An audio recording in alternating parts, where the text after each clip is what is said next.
Bonjour, mon nom est Marc-André Sirard, département des sciences animales de la Faculté d'agriculture et d'alimentation de l'Université Laval. Et aujourd'hui, je vais faire une petite capsule sur les vitamines. Est-ce que ces vitamines-là pourraient nous aider à répondre à des problèmes de fertilité?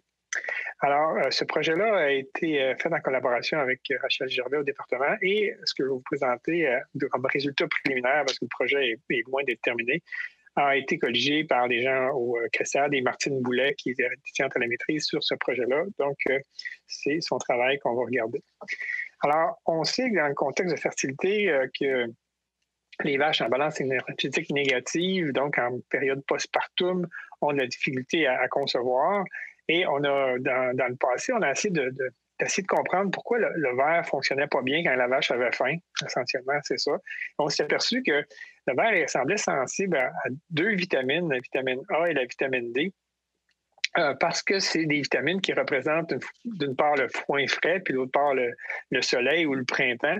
Donc, on avait un peu conclu que les vaches, peut-être, quand ils ont faim, et si c'est pas le printemps, la reproduction, on dit, bon, on va attendre un petit peu que la nourriture soit plus abondante. Donc, il y a peut-être un réflexe ancestral des animaux qui fait en sorte que le ver devient paresseux lorsqu'on ne lui donne pas les bonnes conditions.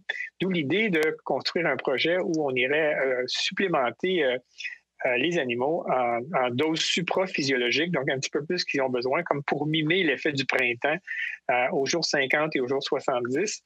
Et on visait particulièrement les vaches en déficit énergétique qu'on attribue ici ou qu'on mesure ici par une quantité plus élevée de BHB dans le sang. Donc, on identifie les vaches qui ont faim. Et on regarde, est-ce que le fait de leur redonner les vitamines pour leur faire croire que c'est le printemps, c'est assez pour leur jouer le tour que le verre devrait fonctionner comme il faut et donc d'avoir une croissance folliculaire, un follicule et une ovulation qui sont normales. Donc, au CRESAD, on a sélectionné une cinquantaine de vaches. On a divisé premièrement en deux groupes selon leur niveau de BHB, donc celles qui ont faim et celles qui n'ont pas faim. Moins faim, disons, celles qui perdent moins de poids. Et on a donc traité après ça la moitié de ces vaches-là avec ou sans vitamines. Donc, on a deux types de contrôle.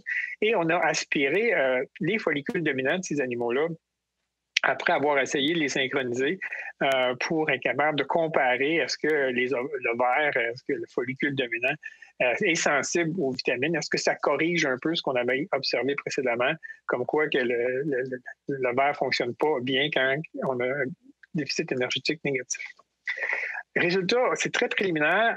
Là, vous avez ici les p-values, c'est-à-dire les statistiques qui disent qu'on ne voit pas d'effet présentement sur le nombre de saillies avant la gestation de ces vaches-là en fonction qu'ils ont reçu des vitamines ou pas, qu'il y avait du BHB ou pas. Alors, la première colonne, c'est l'effet du BHB, il n'y a pas d'effet. Vitamine, il n'y a pas d'effet. L'effet combiné, il n'y a pas d'effet. Il y en a qui sont pas loin.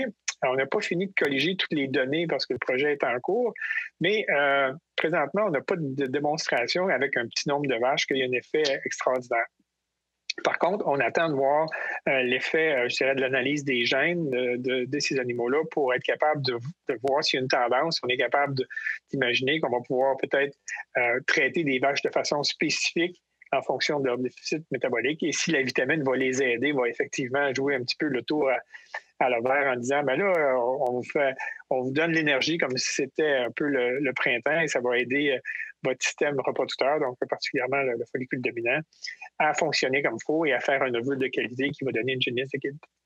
Alors, comme on peut mesurer le BHB facilement à la ferme, ça pourrait permettre de cibler des vaches qui sont en perte de poids, qui auraient besoin d'un supplément vitaminique pour augmenter leur capacité à se reproduire. Merci de votre attention.